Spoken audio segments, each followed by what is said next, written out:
States of America and to the republic for which it stands, one nation, under God, indivisible, with liberty and justice for all.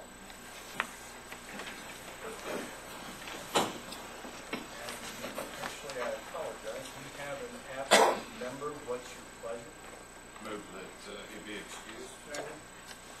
All in favor, signify by saying aye. Aye. Opposed, nay. Absent member is excused.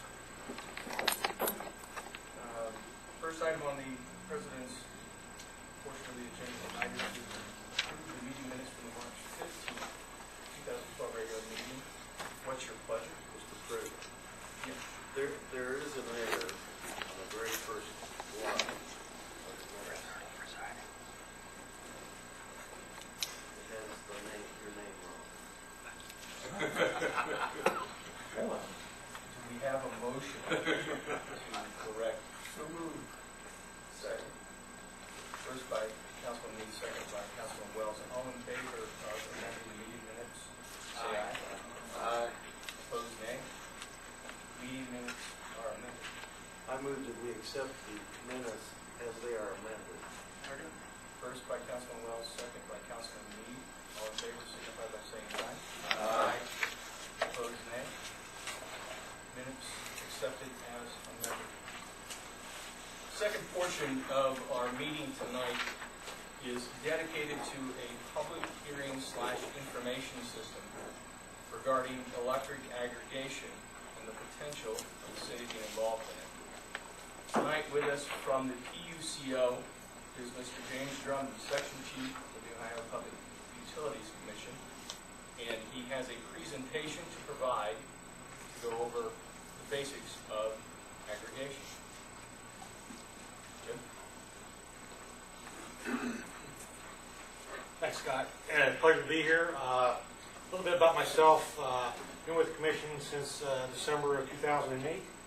I'm the Second Chief in the Service Monitoring Enforcement Department, Reliability and Service Analysis Division. And what we do is we manage the competitive part of the business, the electric and the gas side. So we manage the certification process for suppliers, brokers, aggregators, government aggregations. We manage the compliance with our rules. And we also manage the apples-to-apples chart that you can find on our website, both electric and gas. Prior to my coming to the Commission, I spent about 25 years as energy utility facility manager for Abbott Laboratories, and I was on the other side of the fence managing $6-7 million worth of energy business on an annual basis. What I'd like to do tonight is give you a little bit of background on what is governmental aggregation. There is a wealth of information on our website. This presentation is a little bit of a summary of the information you'll find on our website under governmental aggregation, and hopefully it will give you a better sense of what's involved with the process, why it might be an opportunity for you and your community, and what needs to happen for that to go forward.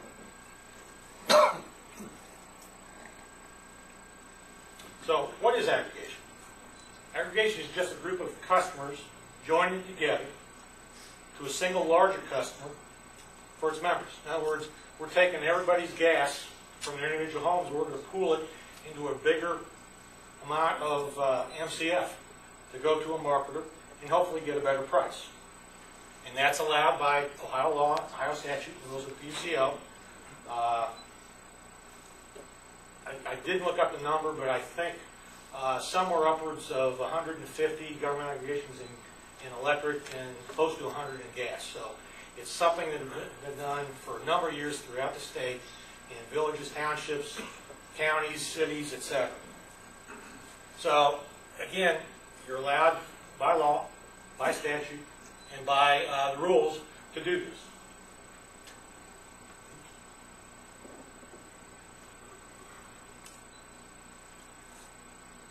Per the law of the state of Ohio, all governmental aggregators buying electricity must be certified by the PUCO. Now, there is a little bit different rule in gas, in that there is a provision called home rule in the gas side that in my 3 years with the Commission I've not seen come into play, but it is a little different. But in general, governmental aggregators are required to be certified by the PUCO. And if you're going to do both, and there have been a number of communities I've been to that do both, there is actually a different certification process for gas and electric. So it's very similar in nature, but there are two different applications. They become two different cases in the document system of the PUCO. And in order to do certification, you do have to be certified in the state of Ohio.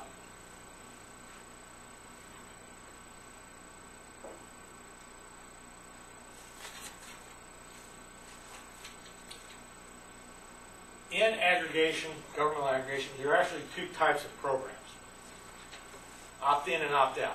Now, in my experience in my 3 years, primarily they are opt-out. And we'll talk about why that is. But an opt-in aggregation is a program where the individual is permitted to sign up, but it is not an automatic enrollment. It's very similar to being a electric choice customer, in that you go out and you affirmatively make the decision to become a customer. And it's a little different process, not quite as cumbersome in terms of the opt-out. But similarly to the opt-out program, the plan, if it's something that is agreed to, there's still requirements to disclose the rates and the terms and conditions that the customer would be under the contract in an opt-in program.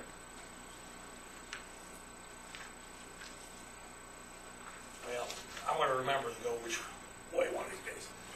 Most of them that I've been involved with that we see are opt-out programs. And under an opt-out program, everybody that is eligible, and I'll get into eligibility in a minute, everybody that is eligible to be in the opt-out is automatically enrolled unless they affirmatively opt out. There's a process you have to go through if you elect that you do not want to become a customer of the supplier chosen for the aggregation. Now, in order to go through an opt-out aggregation, there's a number of steps that the city, township, village has to do to go forward with that.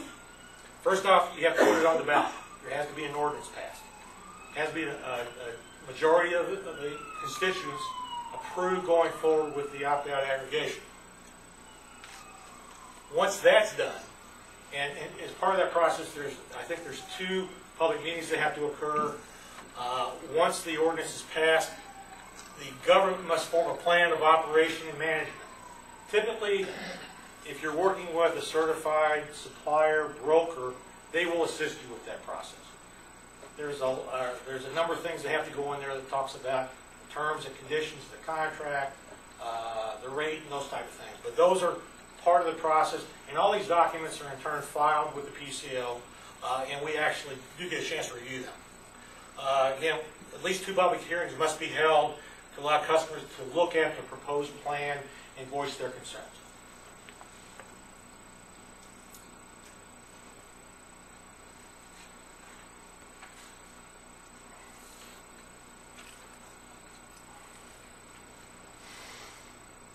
Somehow I'm having trouble seeing what I'm doing here.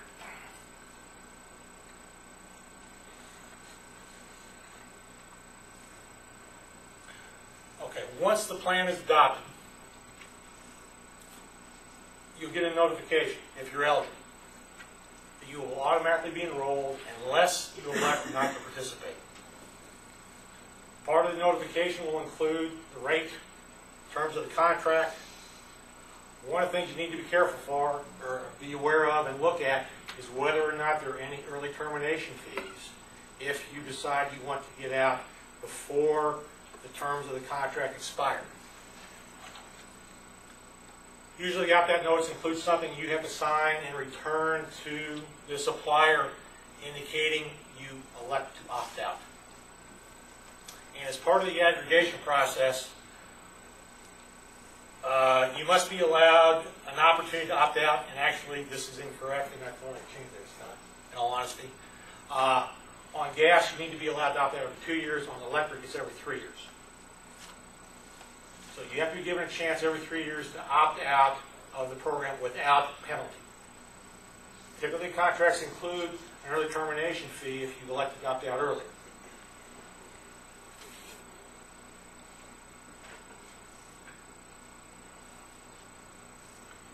Eligibility.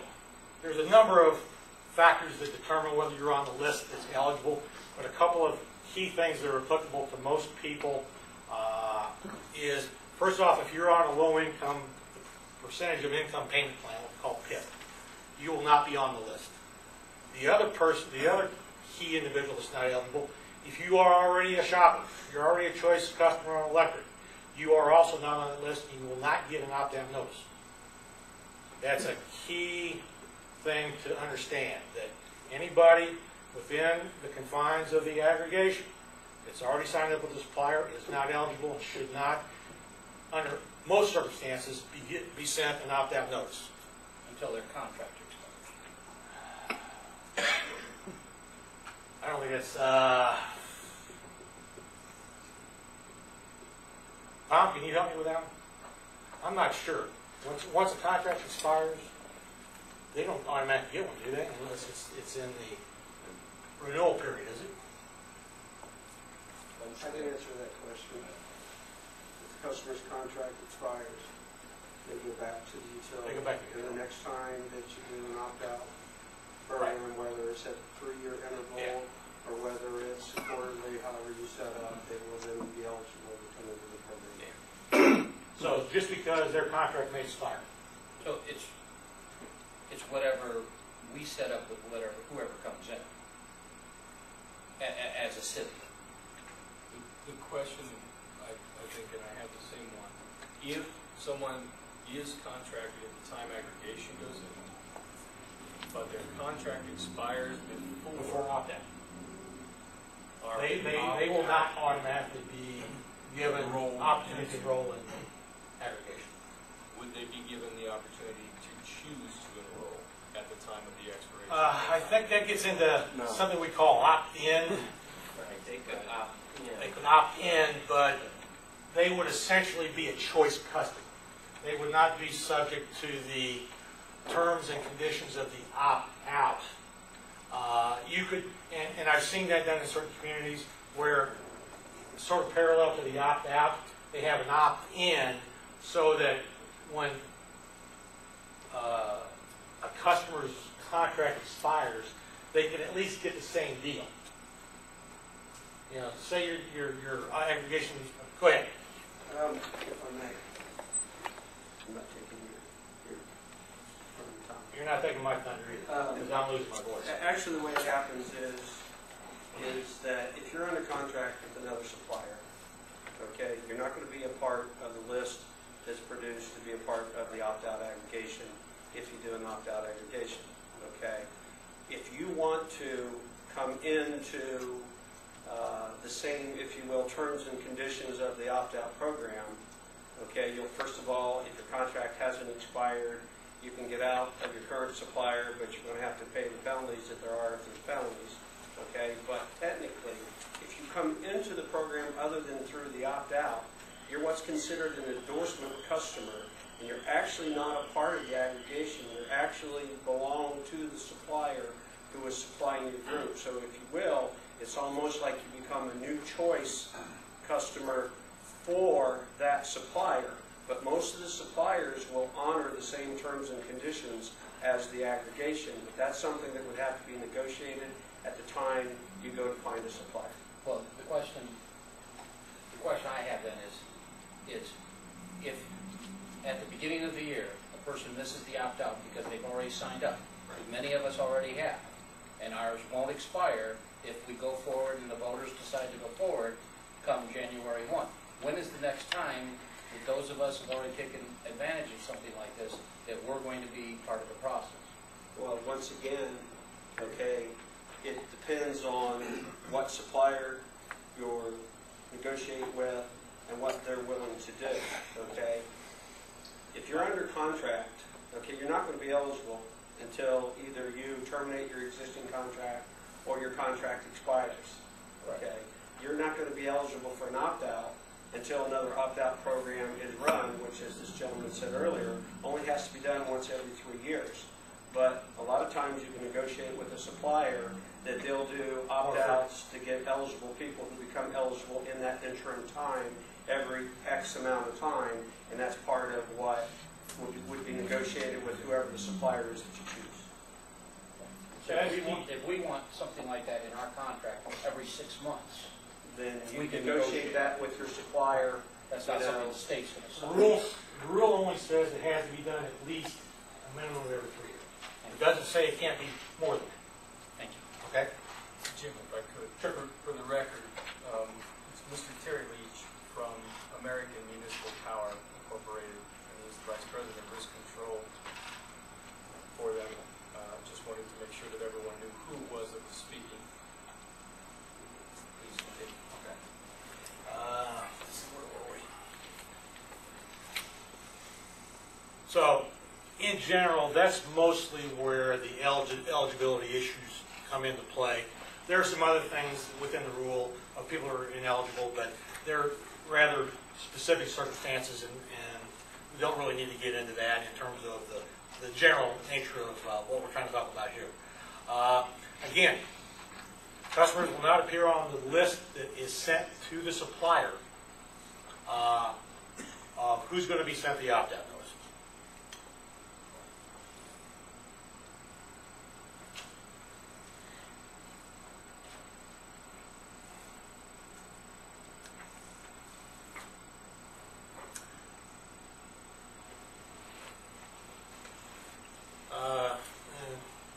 We kind of went through that. The second point, if you recently switched to a supplier and your company aggregates, it's possible you might get one. Just because of the switching process and that type of thing. If you don't want to be with the aggregation, you need to make sure you send it back. What about customers that are past due on their bill? I've noticed that a lot down in the other territories that they're not eligible if they are past due on their bill. Unfortunately, I'm not as familiar with all the I nuances. can answer that. If you're Yeah, past- Terry, If you're help me past out. on your bill, you're not I eligible. think that's You correct. will not That's receive. what That's one of the that's what I things, just yeah. wanted to make. That's correct. And that's the other, that's the third Sort of key substantial one. group you might run into when you do your list process. Is the choice people, PIP program, and past dues. Past dues, the day that the list is run or for a given period of time? Typically It past would be It's- when they provide you the list, when Dayton Power and Light would run your list, if you're past due and they're receivable, when they provide that list, you will not be able So if you're past due on that specific day, to. That's right. okay. Not if you were past due a year ago or something. No, I'm just saying, if you're past due one day, and it happens to be the day that they pull that list, you're out. Correct? Now, the rule says if you're past due, you're not eligible. So you're not on the list. A couple things to consider. Whether you want to join an opt-out, whether you want to become a choice customer. What's the goal? Is it to lower price?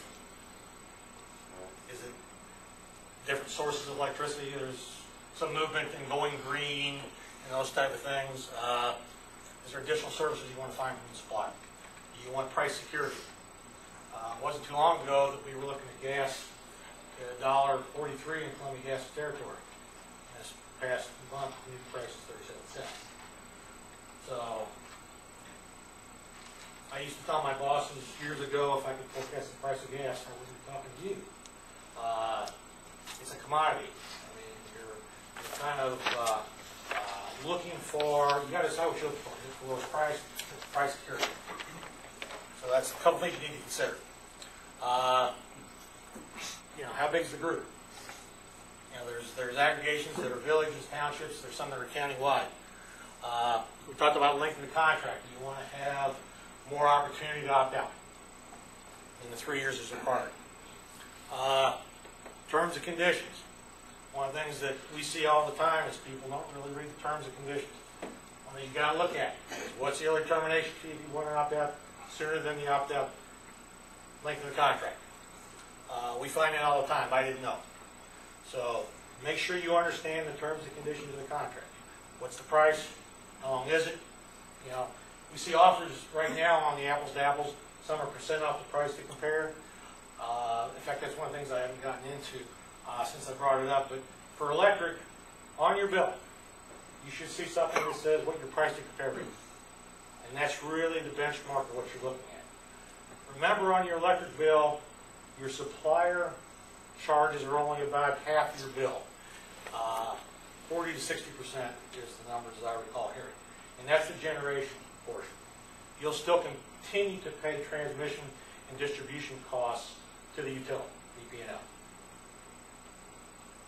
So that's one thing to remember, that let's say the offer is 10% off the price to compare. Well, that's 10% off half your bill in round numbers. So those are the kind of things to remember. But on electric, it's pretty easy to compare. If your bill says your current price to compare is 7.5 cents, if you've got an offer better than that, there's an opportunity there.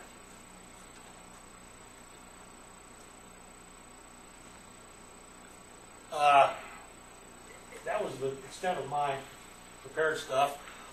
There is a lot of information on our website. The handouts I brought are pulled right from our website. You can also call our helpline, our call center, at 800-866-PUCO and ask them questions. They can send you information on apples to apples, that type of thing. With that, I'll entertain questions. This is a public informational hearing, and we will encourage the public, if they have questions, to step up to the podium, state your name and address for the record, and ask your question. You are welcome to ask any questions of Mr. Drummond that you have.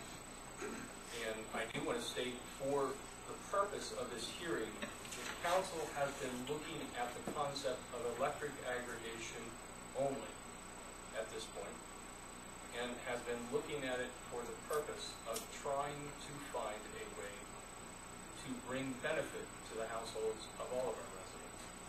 So we very much would like to see public input to all of their elected officials, if they can. And one thing that just came to mind, you and I talked about, going forward with the process of becoming certified to form an aggregation doesn't hold you to moving forward with a plan and a program. But if you're not certified, you can't move forward, so you can't take that opportunity. So that's one thing you might want to consider when, and if this gets on the ballot. There's nothing wrong. There are a number of aggregations throughout the state that do not have an active plan. But if you're not certified, you've got to go through this process, which takes some time. So it might be one thing you want to consider. Sure. Does the election process, is it only required for the opt-out?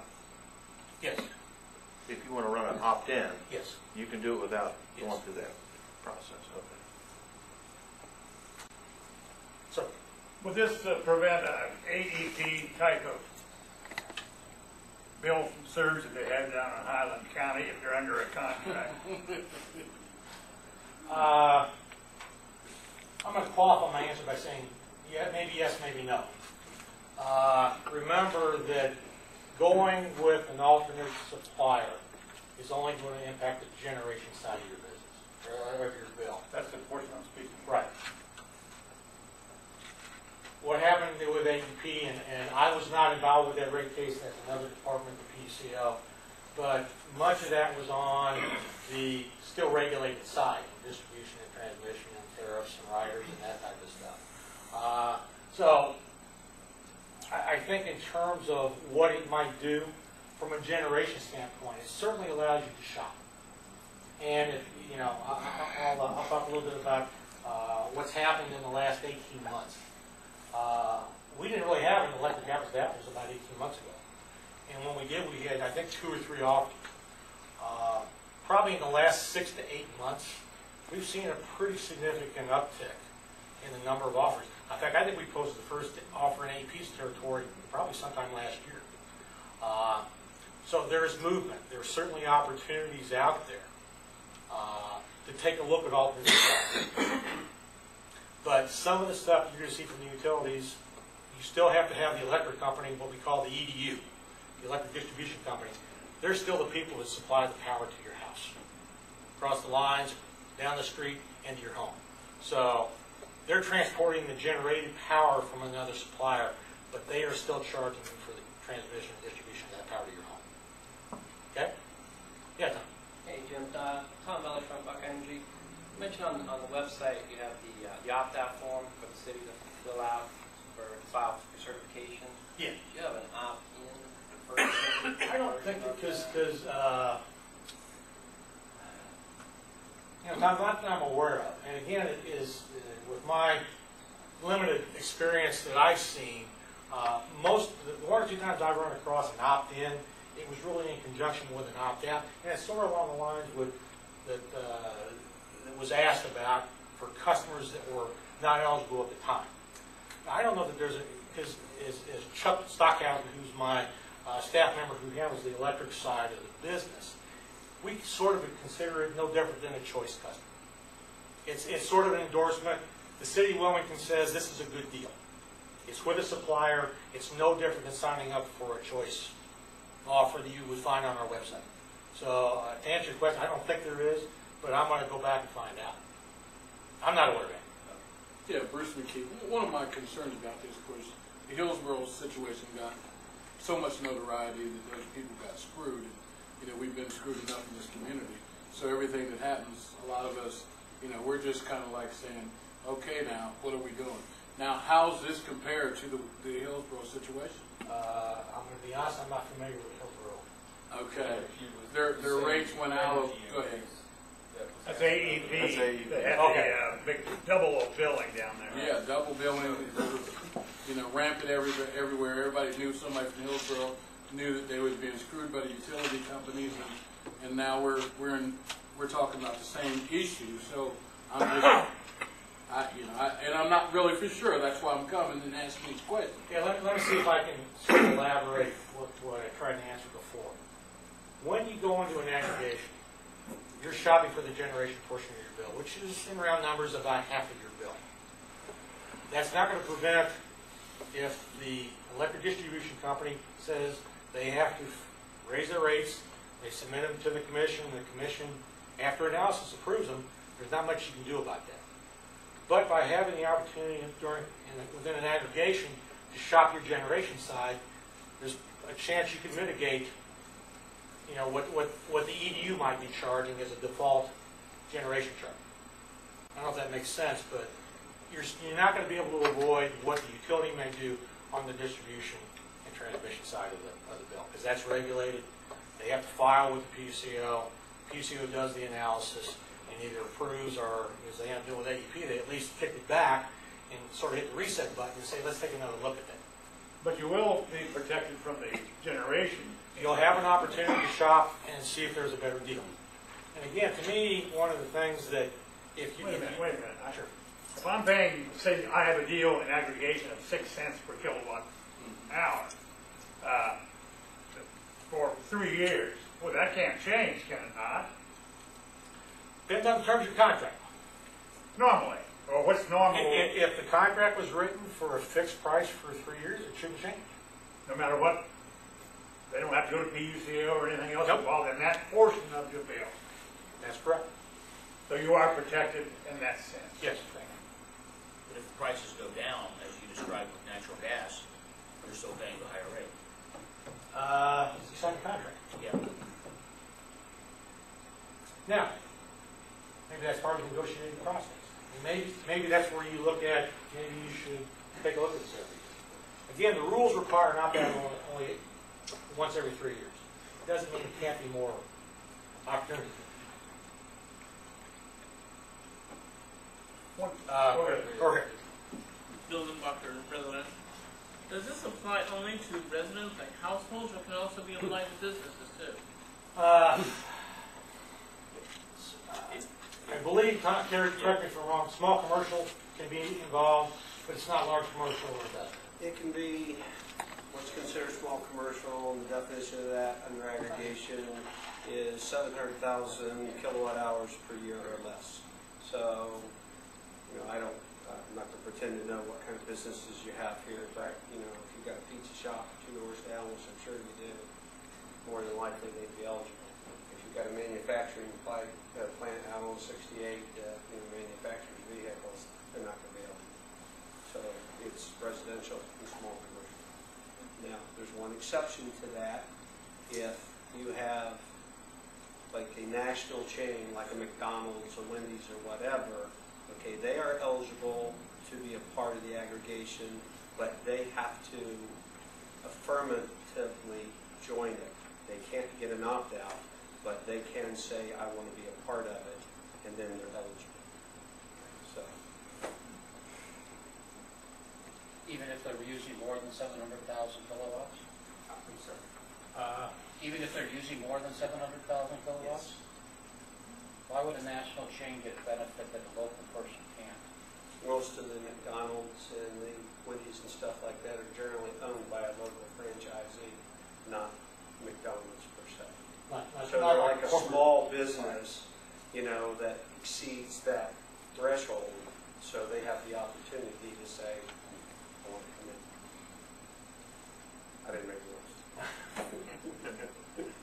To clarify the point about business, though, is it correct that businesses using over 700 kilowatts have the ability, 700,000 kilowatts, have the ability to negotiate themselves with different suppliers?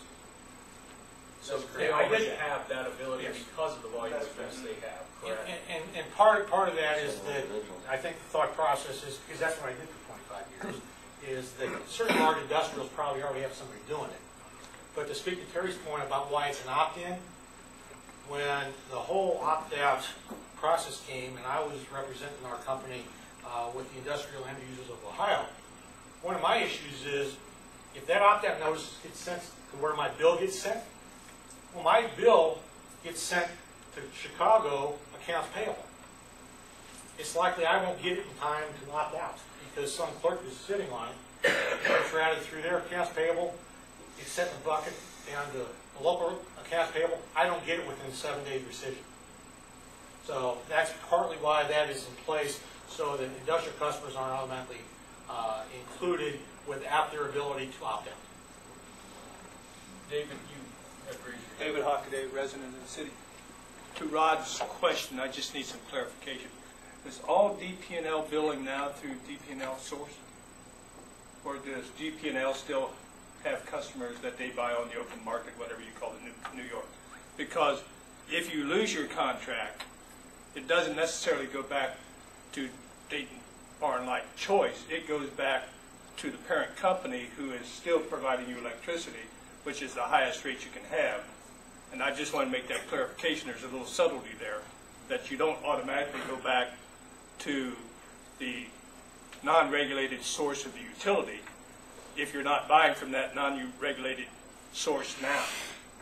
And if you play the margin, there's not a whole lot of difference over the residential usage on the long term. But if you get First Energy, or if you get somebody else, that's another issue. If you've already gone out, as Rob has, and bought a contract, if that contract expires and you're not buying from the subsidiary, you're going to go back to DP&L, the parent company. I believe that's correct. That's just a little subtlety, Ron. When he said source, he's talking about sourcing out, not DP&L source, energy source. Just so for clarification. And just so we make it clear, that is in the current situation where customers individually are selecting. That would not necessarily be associated with our aggregation program, which would constantly review its That's correct. offer. But to Rod's question about it, if you, or as I have already exercised a discount program, and we expire in the middle of your opt-out, opt-in option, I don't go back to DP&L source. I go back to DP&L, which is buying on the open market, I believe. Well, no, you'll have an opportunity to renew your contract. Yes, I understand that, if I didn't renew my contract. Which means then you'll miss the next opt-in. But I just wanted to clarify what he said as far as trying to figure out DP&L how someone source. that's already signed a contract has an opportunity to participate in aggregation. During this pause, let the record reflect that Councilman Wallace is now arriving. One thing I just thought of that we should mention, because it has been brought up, I've gotten some calls about it. At least, and I'm not sure if it applies to aggregation, but on the electric side, if you become a choice or an aggregation customer and you're on budget billing with the utility, you won't be eligible for budget billing on the generation side of the bill. So, you know, it's going to impact if you set up a budget billing process.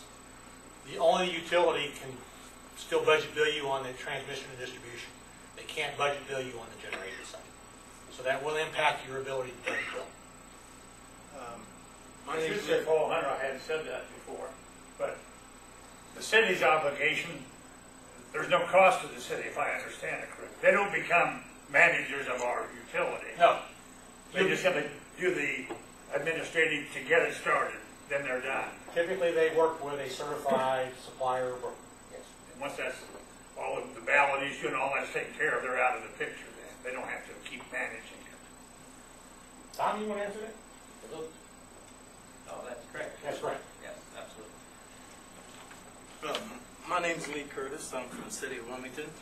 But it seems to me like everything that you're saying, nothing's concrete. You know, you're not sure about this, that like as far as where the rates are going to be fixed, variable, or how often they might change, like you say, how they could fluctuate.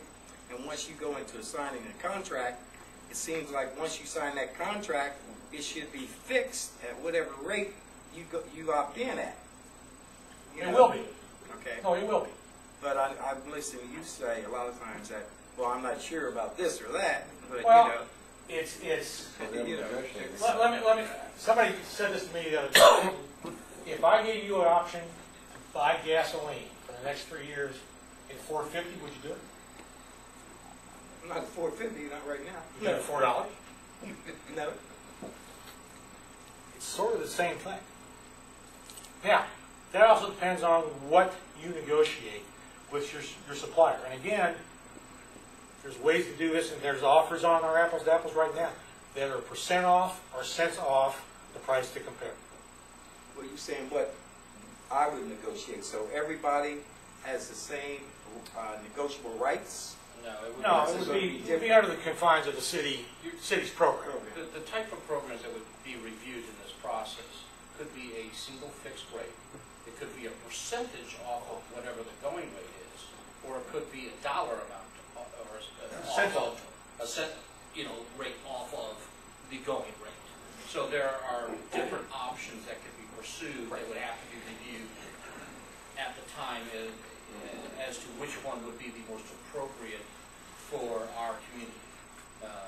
So there's kind of two questions: is do we want to look into aggregation and get prepared so we're allowed to do it by getting certified, and then once we're certified, then we have to work out what's the best deal for our community. So we kind of got two different things we need to do. One to be allowed to even do the other. And we can talk about the rates and everything now, but until we're certified, it's kind of a moot point because we don't know what it's going to be when we get to the point of actually negotiating rates. Okay, correct me if I'm wrong, but once we get to the point, let's say we get certified and we go ahead and we negotiate something, there's got to be 2 public hearings once we have something ready to go after we're certified. So there would still be 2 more public hearings at least after this.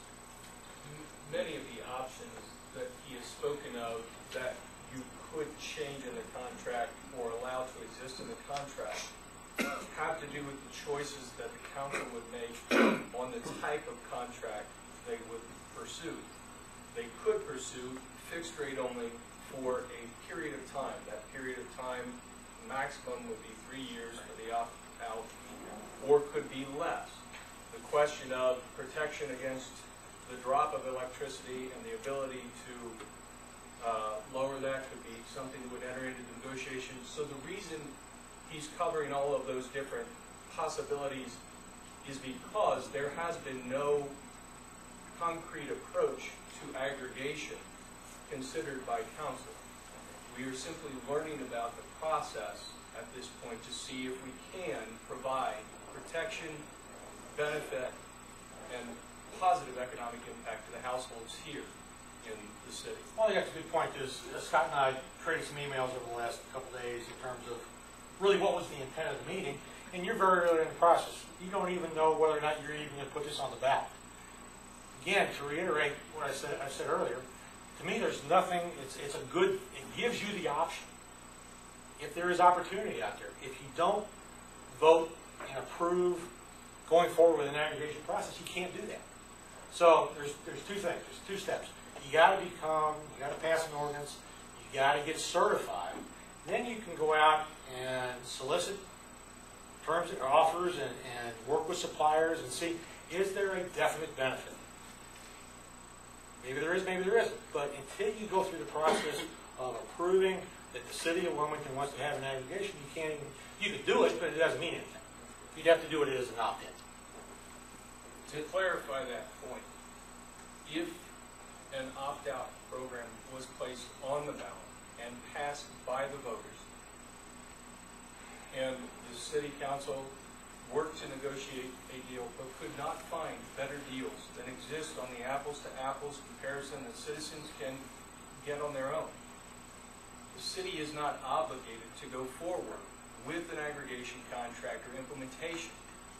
It simply would enable council to be able to use that bargaining power of the entire residential base and small business base below 700,000 kilowatts to see if we could negotiate a better situation for all involved. But it does not obligate us to move forward. It simply enables us to, if there is value there. Okay, Paul Hunter again. I'm going to give you a real life situation. I've been offered 7 cents per kilowatt hour from various First Energy and others, Border. I use the Greenfield and courthouse examples, I wouldn't be able to get it for 6.5 cents. They're both aggregated cities. So that's a comparison that's available at this time. It'll change. I'm not saying that's what it will be, but real time, it's a half-cent difference between individuals and aggregated offers.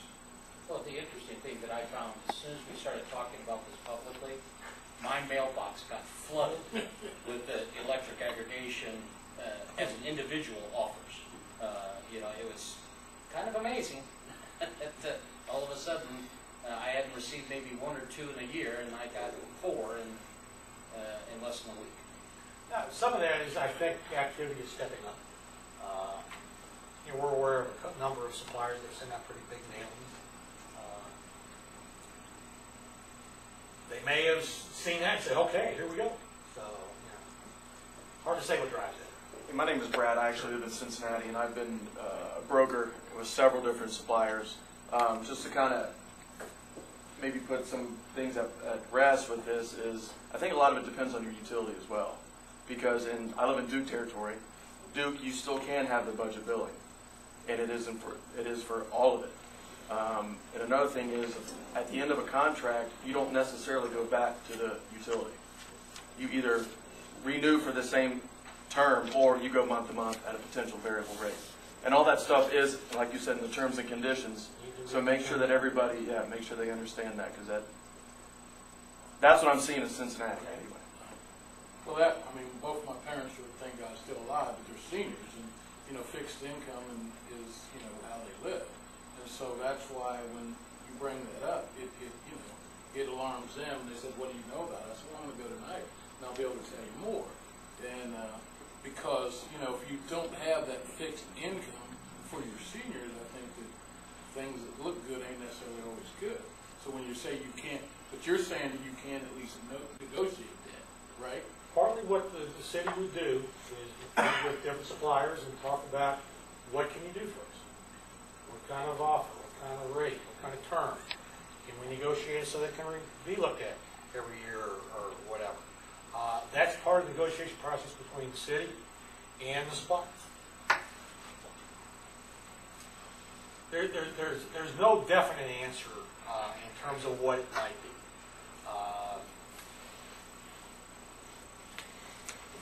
One of the things that I would strongly suggest everybody do, and when I was in my other past life, I've actually given some presentations about understanding your bill. Do you really know how your bill's calculated? Do You know how much you use on an annual basis. Go to your utility website. Most of them have pretty good primers on understanding your bill, what's on your bill. You should be able to find where they put the price to compare. And again, to me, it's actually much easier than the gas side in terms of looking at whether or not there's an opportunity. You just got to look at that price compare on your bill. And it is specific in most cases to your specific usage.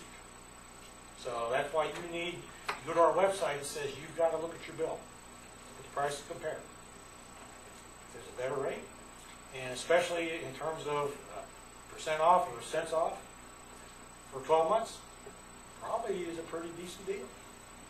But I can't say that to you. We encourage competition. Does the PUCO know when other players will be getting in the game other than First Energy, AEP, DP&L, and Duke, the retail source of their resources? Like the Direct Energy, Dominion. In terms of other certified suppliers? Yeah, and the DP&L territory. Because that's when we really saw the significant I'm going to clarify that. Yes, we do. And that what my staff does is we have to review all the certification applications. Part of that indicates what service territory they intend to be marketing. But we don't necessarily track that. I was talking to Tom earlier, and I bet you we process between what we call full crescents, which is a full certified retail energy supplier, brokers, aggregators, and government aggregations, since the first of the year, about 70 applications, which is a pretty significant uptick in the last year and a half. There's a lot of activity, people getting certified to get into the market. And the reason why I say that is the four that are currently in this market, including Borders, all have a cancel fee. Right. Whereas the larger ones like Direct Energy, Dominion, all those don't. So that's why I'm saying that. That's just when they're going to come in. We talked a little bit about the early termination fee. If you look at three things on the contract, the price, look how long it is, and whether or not there's early termination. The other thing I'm going to ask you to do is, if you go down this path, look at your mail. You know how many calls we get that we never got the notice? I'm not sure that the U.S. Mail Service is that inefficient. If you get the notice, it will predominantly say on the envelope important information about your natural gas service or something along that language. But you've got to check your mail. If you don't want to belong, you've got to send back in the opt-out notice. That is your responsibility. So, can I just say a comment on one thing? Like I had a scenario with DP&L one time. My meter, I was on level billing. My meter went haywire, okay? I looked up about a month or two later, I got a bill for $900 and some bucks. And then I called DP&L and Public Utilities Commission, and I said, now why are you going to make me pay $934 when it's not my fault that meter went AWOL? You own that meter, But yet DP&L had a monopoly on everything, so they made me pay that bill anyway. Did you call I called and complained, but what could you do when, they're monopoly? They had, we're DP&L customers. You own the meter. It's not DP&L's responsibility to fix the meter. I went through that last summer, and we had to pay for fixing the meter. Well, they don't pay for it. They'll come out and stand and look at you, but... But now they got this new way where they ride around and just zap, I guess, and read your meters. But I was kind of ticked off when I got $900 some bill, and I wasn't aware of it, and I was on level billing. And then at the end, I got $900 some bill in there. Not knowing the specifics of your case, you did call and I called. Did an investigator No, contact you back? Nobody investigated. All they told me was that I was still responsible for the bill. When did this happen? And I may talk to you offline. It happened right before they came out with the new system. Because one of the things that the call center has some responsibility to do is if you call with a complaint, we try to resolve it with the utility. I mean, you should have been contacted. Somebody from the PUCO should have contacted DP&L and said, well, what caused this, and I'm a little surprised that you never heard anything back. Right. I'm actually a little troubled by that.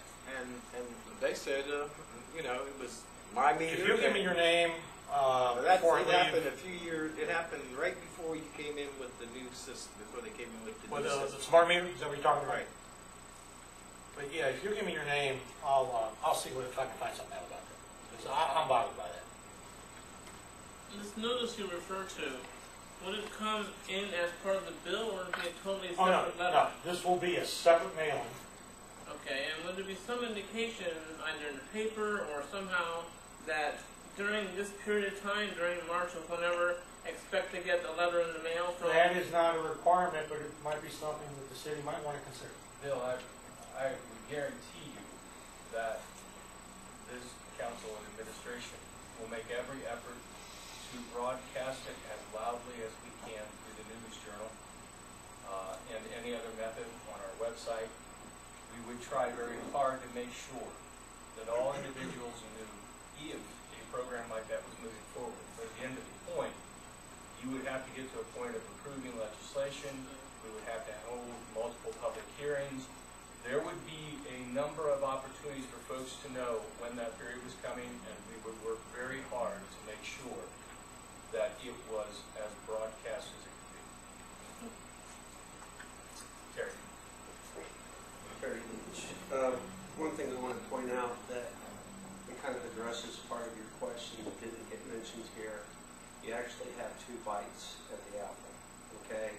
When the opt-out comes to your home, you have 21 days to either do nothing, become part of the program, or opt out. If you do nothing, let's say you take a 28-day Caribbean cruise, so you didn't get home in time. Actually, better make that 23 days. The utility, in this case DP&L, they are required to send to you a letter called a resend notification that says we have received information that you want to switch to whoever the supplier might be. Is that true? You have 7 days to tell us I didn't make that decision and you won't get switched. So you have 2 opportunities before that switch actually takes place. If you miss both of those, you're going to get switched. That's a good point, because we did not cover that. Yeah, did not cover that.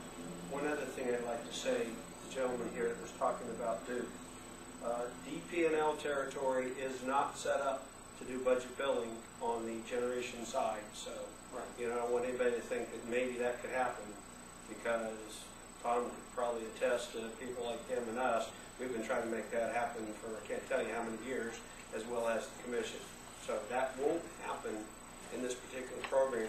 And one last comment I want to say, you know, as far as this is concerned as well, which Council President pointed out, you know, City Council's obligation to work with whomever they decide to work with to bring the best deal, okay, to the residents of the city of Wilmington.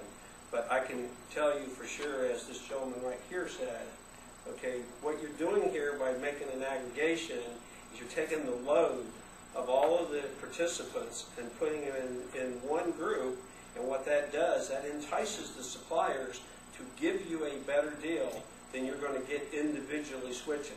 Let me tell you, if you can't negotiate a better deal than the choice offer, there's definitely something wrong, okay? That's the value of this. You know, although right now, you know, you don't know what that's going to be, okay? One last comment I'd also like to say, as you talked about, it could be a fixed price, it could be a percentage off, and I want to throw something out here for the suppliers because I represent a lot of them. Every one of those supply contracts is going to have a out clause, if you will, in it, okay, because they're in, you know, they're in business for money. So let's say you negotiated a deal that was 10% off, you know, the price to compare, and for some reason Dayton Power and Light goes to the commission, the regulated side, and does, you know, a rate case, and I'm going to just use hypothetical numbers. Let's say right now the price to compare is 20 cents. Okay, they go to the commission, you know, in 2 years, and they you know, get the price to compare goes down to 8 cents, and your supplier, which was comparing to 20, is giving it to you for 15, which would have been a great deal. Well, they're going to have an out in that contract saying that, you know what, I can't give you an automatic percentage off anymore because I can't do better than what the utility did. So these are all things that you'll learn through this process. But the thing you really need to focus on first and foremost is, as you said, do you want to have a program? All these other details will fall in place.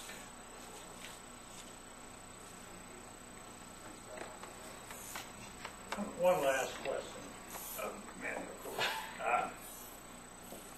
There's the opt-in period prior to the election. Council decides, okay, we're going to do it, we're going to get it on the ballot. Say they did it in June. The broker could offer an opt-in to cover the period from council's decision until the ballot issue takes place in the next calendar year. Actually, that would be a detail that would have to be determined later if council. But I'm just asking, that's an option. Sure, that is an option. Could be, but nothing is set in stone that would be done. You got to watch your timing.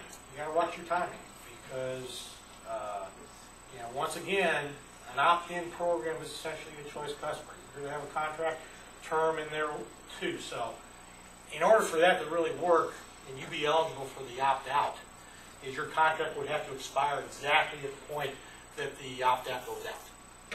At the briefing we had, that was mentioned that you could opt in until, is that now no longer valid?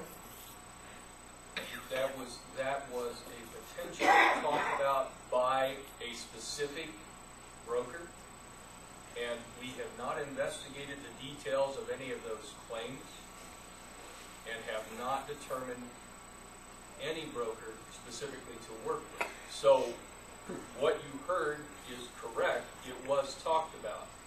It has not been pursued specifically with that broker and may not be available with all brokers. That's my question. It is an option that can be. We don't know. It's an option, obviously, because we've received an option. Thank you. I'd actually like to address that. Until you have a ballot issue, until you get certified, there is no such thing as a governmental aggregation in the city of Wilmington. So nobody, I don't know who's told anybody what here, but nobody can opt into an aggregation that does not exist. Okay? What you can do, and anybody can do either now or even after you have your aggregation program, is they can use the Ohio Choice program and they can choose to put themselves into anybody's offer anywhere. But I'm going to stand here and tell you, you can't opt into an aggregation program prior to you having a ballot issue, having a certification, and become an aggregator. So that's not possible. That's one of the reasons I made it clear that we have not pursued or verified any of those options. Thank you, Terry. Yeah. Just add on to that, I think on slide 4 you talked about opt-in and aggregation. So could you address more of the option of opt-in aggregation? Tom, I'll be honest with you, because I have so limited experience, I don't know a whole lot about it. And I don't mean to cop out, but I don't. I just don't have any experience. But it is on slide 4. And that's right out of the information off our website. So, but I think to elaborate on what Terry said, I think maybe, and maybe I misspoke, and correct me if I'm wrong, but there is a way that a community can have what I think has been referred to as an endorsement program. Where you're saying, hey, supplier XYZ came to us, we think it's a good deal. But it's a choice program. It's not an opt-in program. Is that maybe a better way to say that, Terry? Actually, you're 100% correct, but it's not an aggregation. It's not an aggregation. It's if this city council or the city of Wilmington wants to endorse a supplier and say, we love these guys, you should get in their offer, individuals will be getting into that offer as individuals, and they are using the Ohio Choice program. That is not an aggregation. And the city actually doesn't really have, the ability to negotiate what that offer is going to be, because you're not a governmental aggregator. You've got to be a governmental aggregator before you can start negotiating supply prices on behalf of your constituents. Okay. Now, his slide 4 about opt-in. Okay, you can run an opt-in aggregation program, and you can have an opt-out aggregation program. When you go to the ballot, you have to specify which program it is that you're wanting to do. Okay, that's the difference. The slide is correct. You can have either an opt-in or an opt-out, but that has to be identified on the ballot issue. Okay, and I will tell you right now, my opinion for the 2 cents is worth, you don't want to do an opt-in program because what that means is everybody's going to have to take their own initiative to get into the aggregation, and it kind of defeats the purpose of what you're trying to do. Okay? You want to have an opt-out, that way, people don't have to do anything to get into the program, and they only have to do something if they don't want to be a part of it. You will also negotiate better deals with your suppliers if you do an opt-out program versus an opt-in program, because quite frankly, just using arbitrary numbers, an opt-in program generally will only generate probably less than 10% of people will take that affirmative action versus an opt-out program. The numbers will probably be somewhere around the 50 to 60% level at least. So, but you can do it, just like that slide said. But I am not aware of a single opt-in aggregation program in the state right now. I'm not either. I don't know. Do we have any other public input or questions or from council? One clarification that I would like to make about the opt-out period. During the opt-out period, there is no charge for any citizen to opt out if that would be the type of aggregation that we would move forward with. There is no charge to opt out during the opt-out period. So residents would be able to choose whether they participate or not if the city moves forward with that without cost to themselves during that period of time. And I wanted to make sure we talked a lot about cancellation fees and things of that nature. An aggregation program would have a period during which the citizens can choose